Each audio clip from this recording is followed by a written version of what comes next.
Topo Athletic is committed to lifelong health and better movement. Topo builds running shoes for those who get out there every day regardless of weather, speed, energy, or mood. Their distinctive fit and feel combines instinctive human movement with modern performance and lightweight comfort to help you keep going, keep trying, and keep moving. Discover the Topo difference and step into a run experience unlike any other. Hey everybody, welcome to the 91st episode of the Run, Try, Bike Fireside Chats. Today we're going to be joined by a very special guest, longtime friend of the platform, Marci Braithwaite. She is known as the Fat Athlete. She is out here building a community and is an advocate for those in larger bodies. She just recently posted or shared a story on our website about body neutrality. And she has also been my inspiration for making sure I get my workout snacks in after I saw her doing this on Instagram about a year ago. So let's get started with episode 91 of our Fireside Chats and bring on Marci. Hello. How are you? I am fabulous. Thank you so much for having me. It is lovely to be here with you both.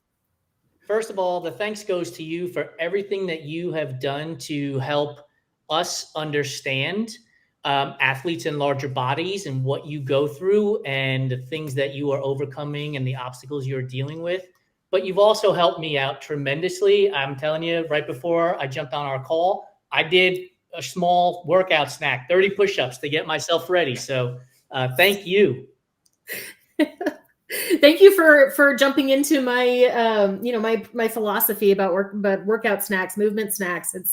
I think it's really helping a lot of people to kind of demystify fitness and make it an easier way for them to find a way in. Absolutely. Karen from Caleb's crew has said hello to you via Instagram. And for those of you who are joining us, wherever platform you are on, please feel free to ask questions, post comments. We'll make sure we get them in front of Marci. And so I'm going to start with my very first question to you, Marci. Do you view yourself as an influencer, or do you think that you're just somebody out here doing this stuff, and if people latch on, people latch on? Can I say both? Absolutely. I guess so. I'm a reluctant influencer, I guess. In that I would love to influence people to recognize that all bodies belong in fitness. I would also like people to just kind of listen to what I have to say and come along with me. So, the influencer thing, I'm a almost 45-year-old woman. I'm not sure influencer is the best title to wear over my head, but if I can influence anybody to realize that there is a place in fitness for people in larger bodies and to be able to, like I said, find a way in a way that's less intimidating, then I'm glad I've influenced them to do that. How did you get started with this idea of I'm going to post, and if people follow me, that's great. Like what was the, for lack of a better phrase, the straw that broke the camel's back when you're like, I'm doing this? So, okay. It was, I will not ever have any of these conversations without mentioning Myrna Valerio's name. I joined her group, Fat Girl Running, years ago. I think it must have been 2018. And I'm chronically online. So I was posting all of my runs. And back then, 2018 was the year before I started training that was the year I started training for my marathon. And I had run a couple of halves that year. That year was the year I qualified for the Crown of the Sound through Tacoma City Marathon Association. Got my special medal for doing 4 half marathons that year. And I was posting all of that on Fat Girl Running. And Myrna messaged me one day after I had talked to her about some guy who had shown up in my DMs and was being gross. And I was like, can we get this guy kicked out of the group? And she's like, oh, absolutely. And then she asked, aren't you a running coach? And I said, no, I run a lot and I'm online a lot, but I'm not a running coach. I'm the leader of my running group here, but I'm not a coach. And she goes, you should get certified through RRCA or USATF and become a coach. Your vibe is awesome. And I was like, First of all, she's my idol. And when your idol tells you you should do something, you freaking go and do it. So that's when I signed up to get certified. First, I got certified through USATF, went through their level 1 training program, learned a lot about track and field, which I had never done before, and didn't know anything about it, and found out that if I had somebody, if I had seen somebody who looked like me when I was in high school, I would have seen people who were doing athletics, who were doing track and field. Go ahead. So the question I was going to ask you is about that exactly right there. Like the exposure to somebody in a larger body when you were younger would have gotten you started in running, you believe, earlier? I don't know necessarily about running. I ran for, the PE classes and stuff that I had to run for, but I'm not sure that running would have been my choice. If I had seen more shot putters, which is what I actually looked like when I was that age, if I had seen more stocky built people who were good at throwing shit, then it probably would have inspired me to actually be involved in athletics. To be fair, I was a people pleaser. I was, I was terrified of failure, and I was never a team sports type of person. I did ballet, which was very individualized for me at the time. And I did, YMCA sports growing up, but I never did team sports more than once or twice when I was really young. And it was, I think, just the fact that I didn't see anybody else who looked like me. I always felt like, everybody was telling me that I was fat, that I was not, attractive, that I was whatever.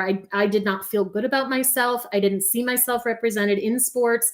I didn't have a very sporty family. And so entering into sports later on in life seemed like the only way that it was going to happen. And that kind of plays into how I got here, which is when Myrna told me, you should be a coach. And I was like, well, if I'm going to be a coach, well, I might as well get out on social media and start telling people that we can be coaches. People in larger bodies can help people in larger bodies become athletes. This is something that we can all do together. And that's kind of where I'm at now. Are you starting to go ahead? I'm sorry. Go ahead, Aum. Well, you made a very interesting point about the experiences that you've been through. And I went through very similar experiences when I was growing up. And one of the things that I've always asked myself is, did those experiences give me the capability to have that empathy, to be that coach? And I'm wondering, have you reflected on that? And do you feel that way about where you stand as a coach, as, I don't want to say influencer, but like as your past experience, do you feel like giving you a better stance on what you do and like reaching out to other people you want to be in the sport and represented in the sport? Absolutely. Yes. It is absolutely just the fact that I know, so many of the stories that my friends and followers tell me about experiencing movement in their larger bodies are exactly the same experiences that I had. And so it's really not even empathy. It's just, we've all been through this shit together. And so let's support each other, lift each other up. And then, yes, there does also have to be empathy for the people who maybe are smaller than me, who have a little more privilege in terms of access to things like race shirts and clothing and gear. But I also understand that if they are still in larger bodies than a typical runner, they also have that difficulty in accessing fitness as well. So the empathy comes when it's not necessarily someone who is identifying with my experience. It's when people who don't look like me are also, I can understand their experiences as well through that empathy. So this is a great segue to the question that I didn't plan on asking, but I'm going to ask. So Myrna is in a Lecky ad that's in our Best of 2023 issue, and we were thrilled to have that in there. And so we're seeing things from our lens and our point of view, and we who are not in larger bodies might perceive that things are changing, right? Because we have an ad that has a woman in a larger body in it. But as a woman in a larger body, are you actually seeing change? Do you feel like media in and of itself in the endurance sports space running specifically is changing, and are race directors also keeping up with that trend as well, or are race directors leading the trend, I should say? Okay, so this is a complicated question. Excuse me. And I don't think there's an easy answer. For a while there, people in larger bodies were a trend. And this was up until very recently, the body quality debacle that happened with Old Navy and their larger sizes available in stores. There's a lot that has been catering to people in larger bodies over the last couple of years.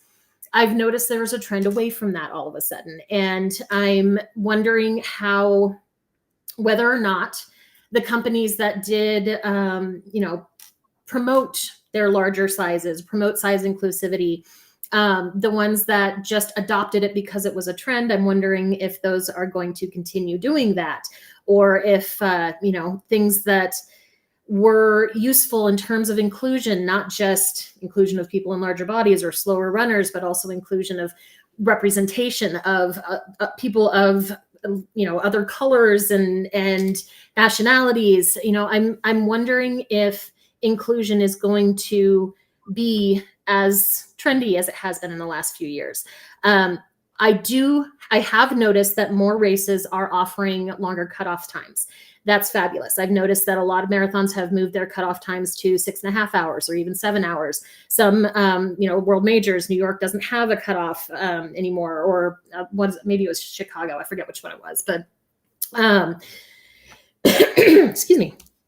But I really think that the little signs that I've seen here and there indicating that that inclusivity was a trend is making me more determined to keep showing up and doing the thing that I'm doing.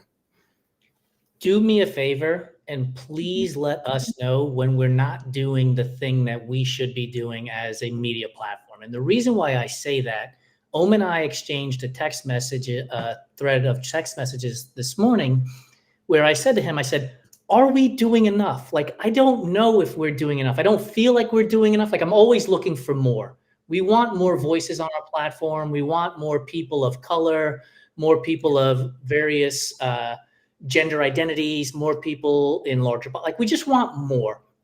And the reason we want more is because we want people to understand, like, you all belong here, right?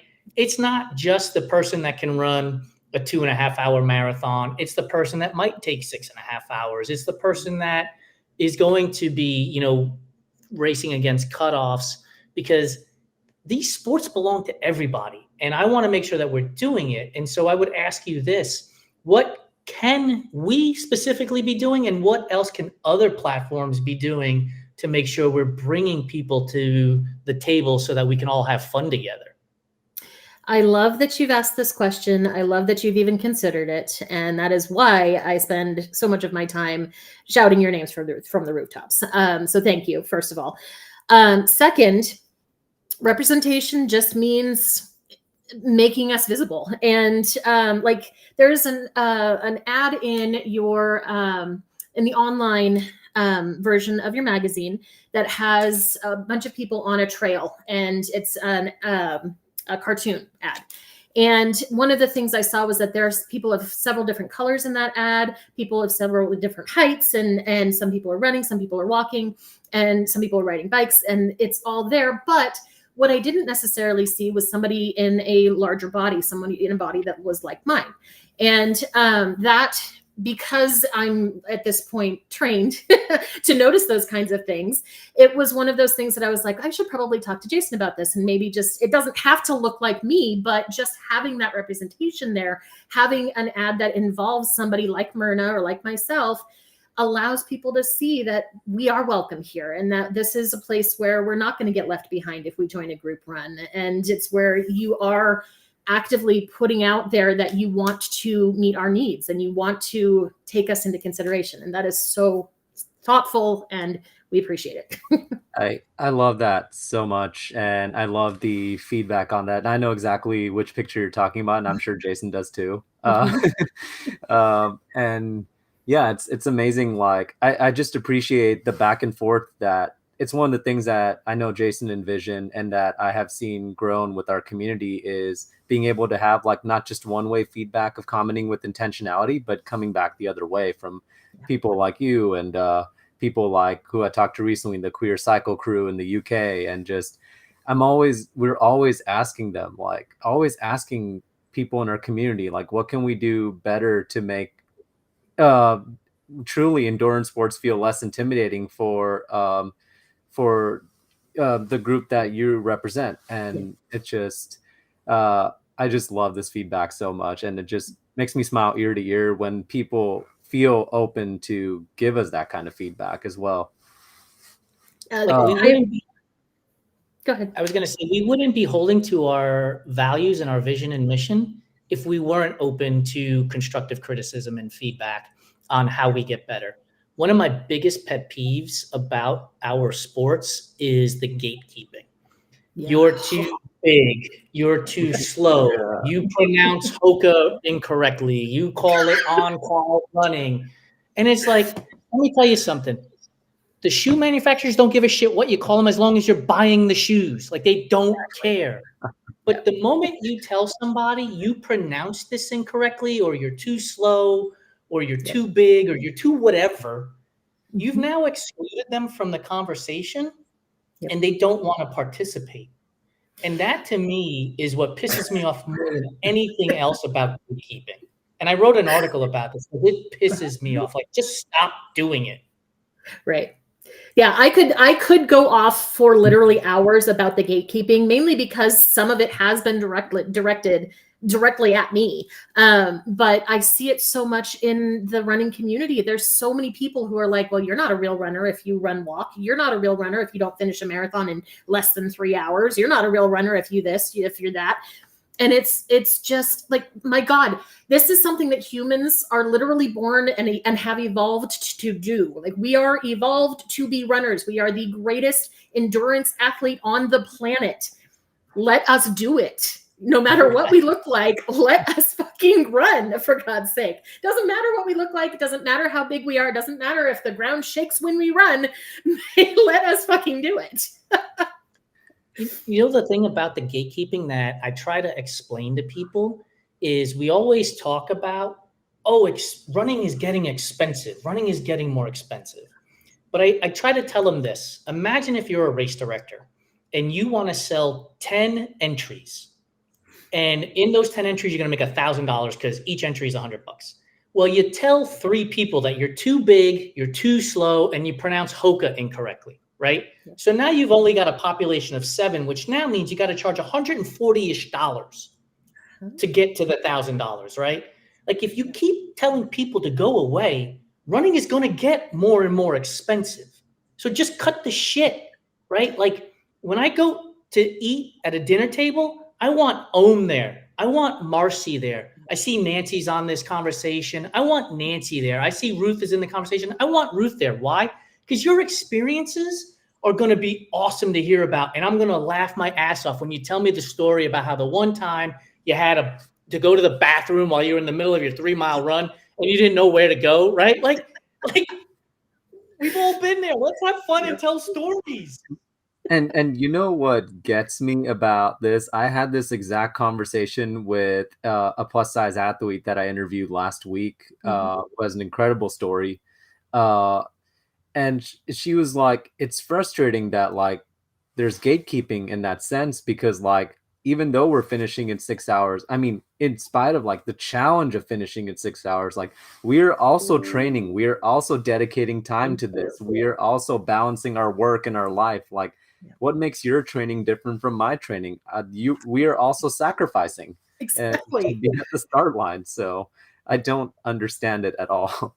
Yeah, no. And that's the thing, is that I don't think people realize that my marathon, and I am still shooting for another marathon and eventually a 50K. I will get there once I get through all this bullshit with my perimenopause stuff that I've got going on. And that's another whole podcast. But What I did over an entire year was I dedicated my entire fucking life to that training. Like my husband by the end of it was like, I don't ever want you to do this again because I don't want you to be out and gone for literally 10 to 15 hours in a week, and it was ridiculous how much time it became a second job. And the fact that I finished that marathon in 6 hours and 18 minutes doesn't mean shit. If somebody tells me that it, I was still under the cutoff. I made it under the cutoff. I finished that marathon, but somebody tells me that I ran it in 6 hours. And so I'm not actually a runner and I'm not actually a marathon finisher. It's bullshit. I trained for an entire year consistently for that marathon. I fell and got injured during that time, rehabbed that ankle, got back to training, and still made it to that finish line. I did the exact same thing that anybody else who is training for that marathon is going to do. Yes, it took me longer. That means that I have a little bit of, grit, for God's sake. I was out there for 6 hours and 18 minutes. For somebody else, that might be an ultra. For me, that happened to be a marathon. That's great. But I don't tell somebody that their effort is worthless just because it doesn't fit into your narrow box. What's the joy in stealing somebody else's joy? Like, I don't get it. What are you getting out of it in telling somebody that they're not qualified or whatever? I did an interview with Razik Raouf, who you've talked to at Running Sucks 101. And in the conversation, he said to me, nobody's going to ever tell Usain Bolt that he's not a runner because he only runs 100 meters, right? Like, thank you. And I use that quote all the time because it's so true. Like, telling somebody that they're not a runner based on some notion of your own, right? That's not a world held belief. There's no laws. There's no rules that say, well, if it took you 6 hours and 15 minutes, it doesn't count. Like, I don't understand the joy in stealing somebody else's joy. I mean, we can rant about this for a very long time. Absolutely. That's to it. Like, it's just become, the gatekeeping culture has become so predominant that it's changing the way people use their words. Like, Jason and I had conversations when we went to the running event, and I recall talking to a gentleman who was like, my friend is training for Boston.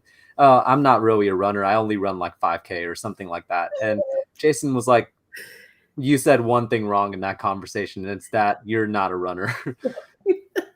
It's amazing the way, like, I've heard it so many times, like, I just do this, I just do that, I just do that, especially when you start comparing yourself to someone else. And I think that so much of that is predominantly the programming that's been created from gatekeeping culture. Yep. 100%. I just had somebody in my fitness group, because I run 2 Facebook groups. One is specifically running, one is general fitness. And the fitness group, people who post in there post about all different types of movement. And this one member posted that she was able to walk from her work to her car, was able to go to the mailbox and back. And because she's been dealing with some injuries and some I think it was autoimmune conditions, that was a win for her. And it was just one of those moments where she said something along the lines of, this isn't much for other people, but it's big for me. And I'm like, what does that matter for other people? Don't ever qualify your successes. If it's a success for you, it's a success. Shout it from the rooftops, be proud of that, and know that this is a step and you can keep moving. And I always say that all the time to everybody. Focus on yourself, focus on your own goals, focus on your own progress, and don't compare it to anybody else's. Don't worry about the gatekeeping, because those people are more worried about themselves. They're doing it to make themselves feel better about something, whatever. And for you, you need to focus on your own progress and moving forward from there. And I think part of the issue that we see today is social media, where everything is unicorns and rainbows, and everything is like, you're supposed to do the 5K, 10K, half marathon, like, and progress all the way up and someday run 200 miles. And the reality is, no, like, do the thing that makes you happy. I was just on a podcast interview, and we were talking about 5Ks and 100 milers. And I was adamant, and I am still adamant, I hate 5Ks. Like, I don't want to run one. I won't register for one. I have zero interest in them. Like, the idea of going from 0 to 60 from the first step until 3.1 miles are done scares the living bejesus out of me. I don't want to deal with that pain. So guess what? I don't do it, right? Yeah.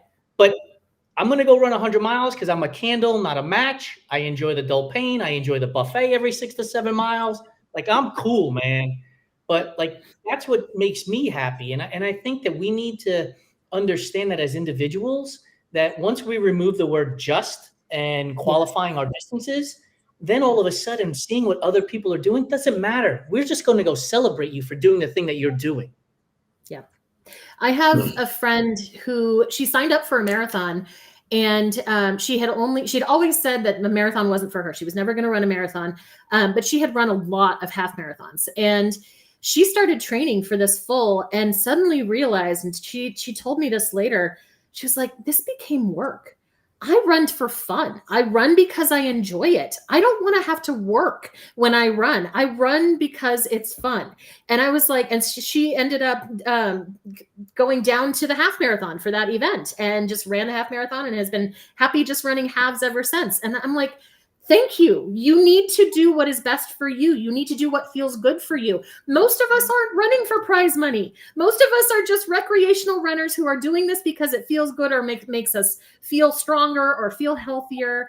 And she made the right choice for herself, what felt good for her. And I applaud her for that. And I've used this story multiple times since she told it to me. And it's so important too. Like, I think people need to recognize that it's okay to do the thing that makes you happy. Like, it's like you mentioned earlier, being a people pleaser. And I was pointing to myself because I fall into that category as well. I suffer from imposter syndrome on a very regular basis. If it doesn't hit me, 5 times in a day, then I'm not accomplishing my goal of being an imposter syndrome, right, person. Like, it's like, holy shit! Did you run enough? Did you cook enough food? Did you everything is like, did you do it? And I'm constantly struggling with that, and it impacts my mental health constantly because of it. And I think if we can start to bring more people to the table and start to share stories about what it's like to run a 5K, what it's like to run a half marathon, what it's like to run a marathon, we'll realize that they're all similar. Like, it's a lot of work, it's a lot of energy, it's a lot of elation when you cross the finish line, regardless of how long it took. You start to forget about all that other shit. Like, everything else starts to fade away because you're just literally focused on the person in front of you. I do have a question though.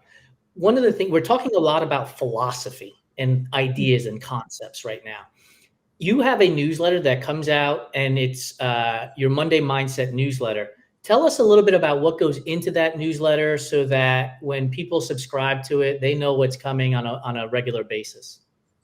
So my newsletter is really just it's my blog. It's my way to get my thoughts about running out. It's my way to get my, my philosophy on running out. It's my way to get specifics about how to run out there. I spend a lot of time giving how-tos, but also telling my own experience. And in there is also links to my discounts and things, my partnerships with various different brands. And it's a really simple, just little intro to my blog entries. And when you go to my website, you can see all of the fun things that I'm involved in.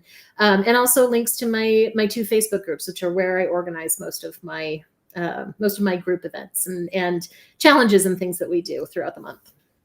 How do you make the decision on who to work with when it comes to brands? Because Aum and I are very specific about who we're willing to work with. If they don't have some sort of sustainability component, if they don't have some sort of give back to the community component, it's really hard for us to work with them. Yes, we're in business to make money, but we want to make money in a way that we can look at ourselves and feel proud of what we're doing. And so how do you figure out, do you have sort of a set of guidelines that you work through and when it comes to working with brands? I have not worked with many brands, mainly because I don't really put myself out there in terms of working with brands. I think I failed as an influencer when it comes to that. But what I do make sure of is it has to be a company that I actively use. It has to be something that I use and recommend and find valuable. But it also, in my case, the discounts that I offer are for plus-sized clothing companies. And those are the ones who actively work to include larger sizes or a range of good, inclusive range of sizes within their within what they offer. The sustainability is always nice, but like I said, I don't work with too many brands. The two main brands that I do work with, or that I offer discounts through, are Hey Peach, which is a not necessarily sustainable brand, but she is a crowdsourced brand who actually works through her Facebook group to offer things that the group is actually looking for. And she has a lot of different suppliers that offer clothing in larger sizes, anywhere from 4 to 8X. And I love working with her because of she is also a person in a larger body and understands what we're going through. And then I also work with Kinza Active, and having met the owner, Kendra, she is fabulous at making sure that her company is meeting the needs of the plus size outdoors woman, outdoors person. And she has really just been focused on making her small business into something that can make a difference. And I really appreciate that with her. So it really is just making sure that they are offering things that matter to the people who I represent. Yeah, I truly believe that with the companies that you choose to work with, if you find a company that, it goes back to the golden circle and Simon Sinek principles of, like, if you find a company that shares that vision with you and it's somebody you truly want to work with, and the product that you put out together ends up being like a love letter to your community. Yes. And so it's just really cool to hear the thought process of what you consider before working with a brand, and cool to hear that there's brands out there that are supporting plus size women in that way. Of course, shout out to, our partners who you've obviously talked to, Elisa Otto and Automatic Threads. Yes. And of course, shout out to Adina O'Neill, our community leader, who is watching our chat right now as well. Hi, Adina. You mentioned Hey Peach, and you've got your Rear View Running Club shirt on, which has a peach as a logo. Tell us about that as a perfect segue. Okay, so this is actually just a sticker. I don't have shirts yet, but I This will looks get great. there eventually. Awesome job. I picked the color just because it matched the sticker. I would have never guessed. So yes, I run my running club is Rear View Runners. We use the peach as our logo because rear, obviously. And our slogans are party in the back and the view is better in the back. And thank you. And my goal is to make sure that the slow runner, the back of the pack runner, the larger bodied runner feels like they belong in our group. And that's what I work towards. So that's my Facebook group. It used to be just for paying members of my run club. And I do a coaching group, which actually is going on right now. I have my partner, Jamie, she runs the workouts that we do on our group meeting every week. And she graciously decided to take over tonight's meeting for me so that I could be here. And we meet every Monday at 5 p.m. Pacific, and we do a quick 15-minute workout. We talk about our running experiences, and then we do specifics on running. Like tonight, Jamie's going to be discussing speed work and different types of running for, for increasing speed. And so it's really just building my community. It's a whole bunch of different runners who are at different stages of their running journey. I don't focus on a particular training plan. In fact, I do have some runners who are in my group who have never bought a training plan from me, or who have actually used, Hal Higdon training plans or whatever it is while they've been working with me, and they just get my input on those plans. I do offer my own training plans, usually through the Final Surge platform. But for the most part, it's just a group of people who are all running and trying to get better at it, trying to just be runners, be in a community together and feel like we belong somewhere. So that's our philosophy, and that's my group. And is the club both in person and virtual? We have a few of us have met in person, but for the most part, we're all over the U.S.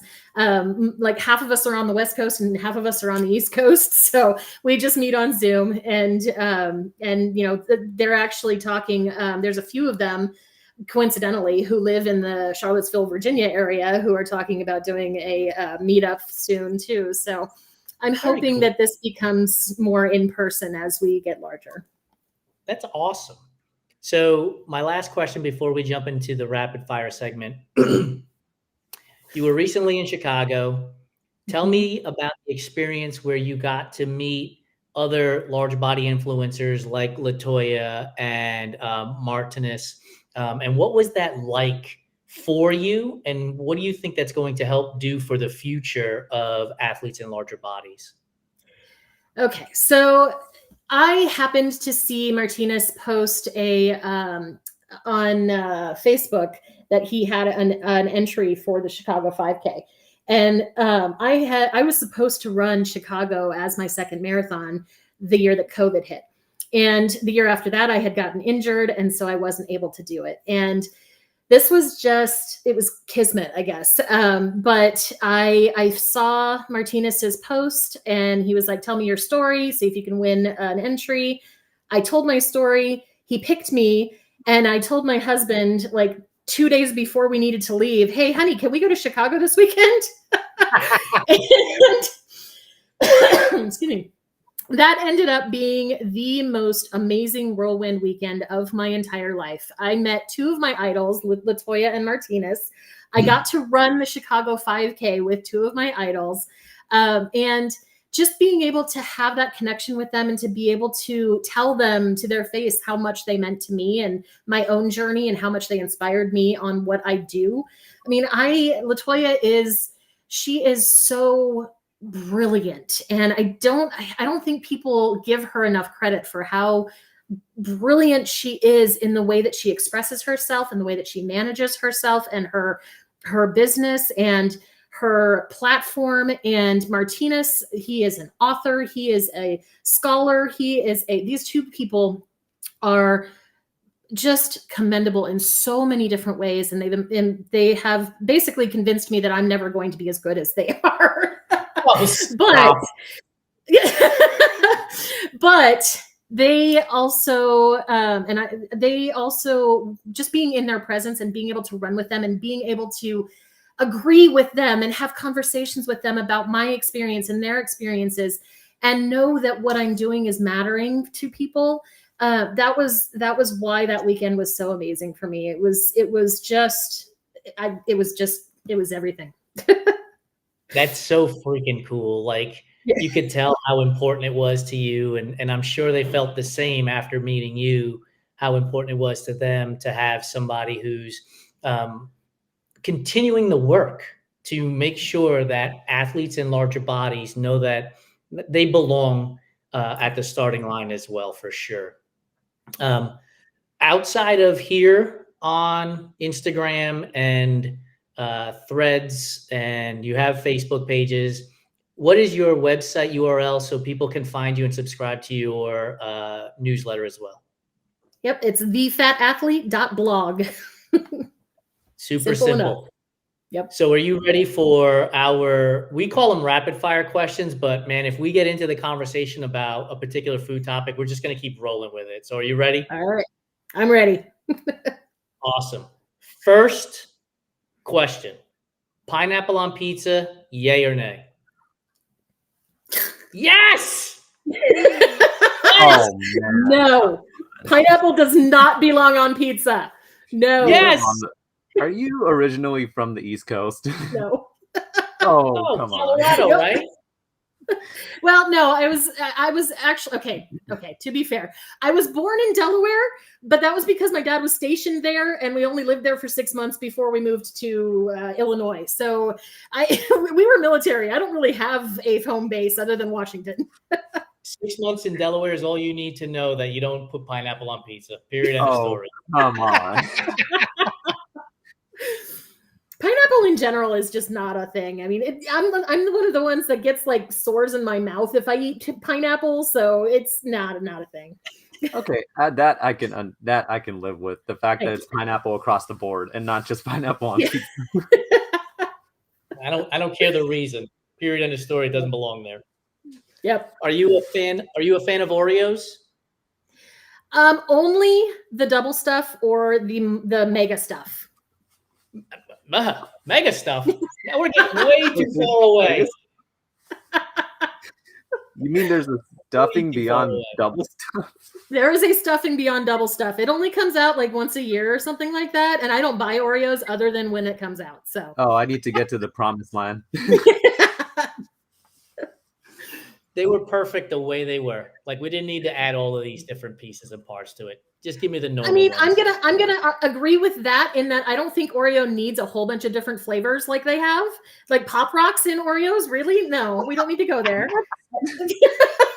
Have you heard of the Swedish fish Oreos? I didn't know that was a thing until I saw Jason put it up on Threads. Oreo, come on now.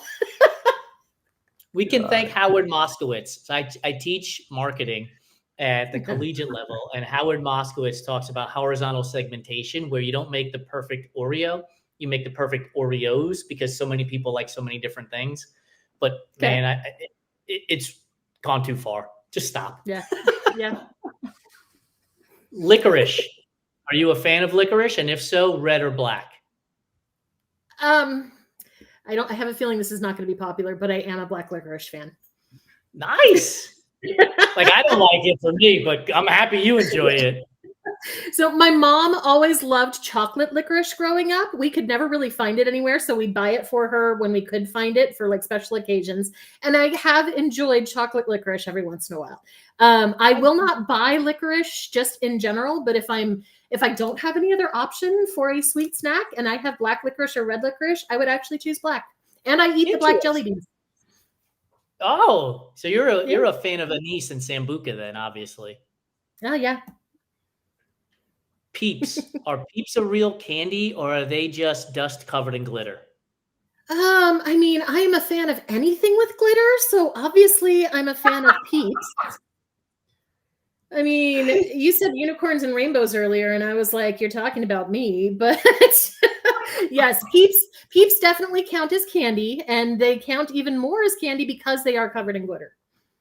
Now, are you like straight out of the box, I'll eat the Peep, or do you allow them to get stale because you think they'll taste better that way? Because we've been told you got to let them get stale. I do prefer them stale. Adina.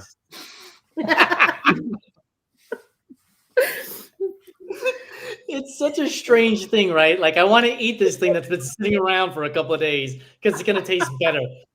Yep. No. It's something about the chewiness. It's not that it tastes better. It's just it's got that texture that's better. It's like, I don't know. There's some stale Cheez-Its. Stale Cheez-Its are good too. I've never heard that. What? We learn something new every time we get it. So what do? You just put it on a plate and leave it on the counter for a few days?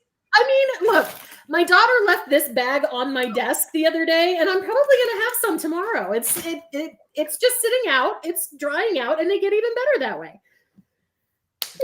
This is fantastic. I've got a new question to ask. Candy corn. Is candy corn a real candy, or is it just earwax covered in sugar?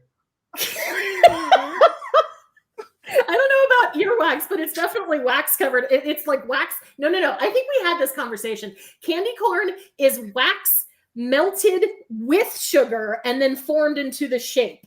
It is not actual candy. And if you're going to eat something like candy corn, you're going to eat the pumpkins.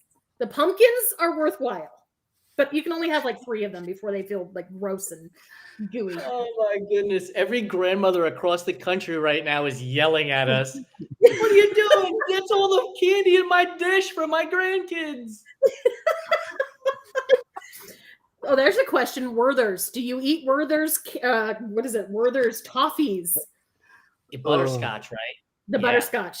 Yep. Love them. Werther's butterscotch are the jam. Best. Do you like when grandma has the peppermint rounds? You know what I'm talking about? The little peppermint swirls. Do you like those? Well, I will steal one of those if they're sitting in a basket when I leave the Mexican restaurant. But I'm not a huge fan of just eating those randomly. For everybody watching, the best peppermint you can possibly buy are King Leo peppermint sticks. They're like a soft peppermint, yeah. so they like dissolve in your mouth. They're the best, hands down. The ones you dip into your hot cocoa and stir Yes. it with, and they melt. Yes, Yes. those are the best. Peanut butter or nut butter if you have allergies, crunchy or creamy? Creamy, 100%. Nice. When you're making a peanut butter and jelly sandwich, are you putting peanut butter on one side and jelly on the other and then smashing them together, or both on the same slice and then just topping? No, you put peanut butter on one side and jelly on the other. And if you have to put them together, then you put them together at the same time. When you cut your sandwich, are you cutting it into 2 triangles, 2 rectangles, 4 squares, or 4 triangles? When I did cut my sandwiches, I would just cut the crust off and eat the whole thing. No crust. Crust can go away. We were once told by Shannon, we had her on our Fiery Embers. She goes by B Short Run Ultras. She cuts her sandwiches in half to make 2 rectangles, but then eats them like corn on the cob because she doesn't want to eat the crust, but she holds it like a handle, right? Yep. That's amazing. I was like, that's amazing. Is red velvet an actual flavor, or is it just chocolate cake getting dressed up to go to a night at the Grammys? I mean, considering it definitely makes its appearance later on in the evening, I don't think that it really counts as a flavor. I think it's just chocolate with a shit ton of red dye. That's exactly what it is. People will argue with me. They're like, oh, but you got to have the buttercream frosting. I'm like, carrot cake has buttercream frosting. Eat that. It's better. There you go. Well, carrot cake is amazing. My mom makes the best carrot cake anywhere. Oh, I'm coming to town. Does mom live nearby? No, she's in Arizona, so you'd have to go back to where you used to live. I got to go back to Arizona then. I love carrot cake. It's my favorite. Does your mom put pineapple in the carrot cake, or because of the sensitivity? Why do we circle back to pineapple? I would be disowning my mother, so no. What about raisins? Does she put raisins? Oh my God, what is wrong with people? Like, raisins are the devil. I cannot stand raisins. Like, really? The worst thing that ever happened to cookies is raisins, okay? No! I love oatmeal raisin cookies. My favorite cookie on the planet. No, I love oatmeal raisins. Oatmeal cookies. You do not put raisins in oatmeal cookies. This is why this is my favorite segment. Like, I just love people's food takes, man. It's so awesome. Oh, Mike Morawski, who's in Portland, who's one of our neighbors, just said Buddha raisins. Who are you people? Come on, raisins. Like, grapes are grapes are okay, but if you eat a grape and you've got that, like, you know how it has kind of a almost powdery taste to it? Like, it makes your mouth feel like powdery. You're not supposed to allow grapes to go stale like your goldfish, you know? Cheese it, Jason. Cheese it.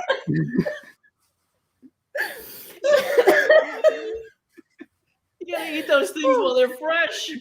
Joe says raisins are nature's candy. Exactly. Yeah. You go to Marci's house and she's got like the grapes laid out and the peas laid out and the goldfish laid out. It's like things that go stale. I'm a little hungry. Can I reach into the Cheez-Its? Oh, what is this? I'm making my next charcuterie board with grapes and Cheez-Its and pineapple. I'm going to put pineapple on there, mix it in with the grapes and the Cheez-Its. You better eat it fast. I can't. Otherwise, I might as well just go pick up a handful of sawdust.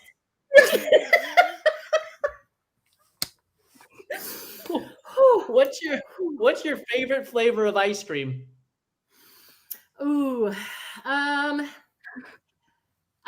have to get specific on this one. So it's either Tillamook Mudslide or it is Ben & Jerry's Peanut Butter Half Baked. Ooh, I like it. I'm gonna have to look both of those up. I can't remember who it was, but you're actually the second person to mention the mudslide flavor, which is surprising. Yeah. That seems like a very specific. flavor. Well, and Tillamook is popular around here because they're made down in Oregon. So, Right. Jason can easily find Tillamook somewhere. So, Absolutely. What about candy bar? What's your favorite candy bar, and why is it the 100-gram bar?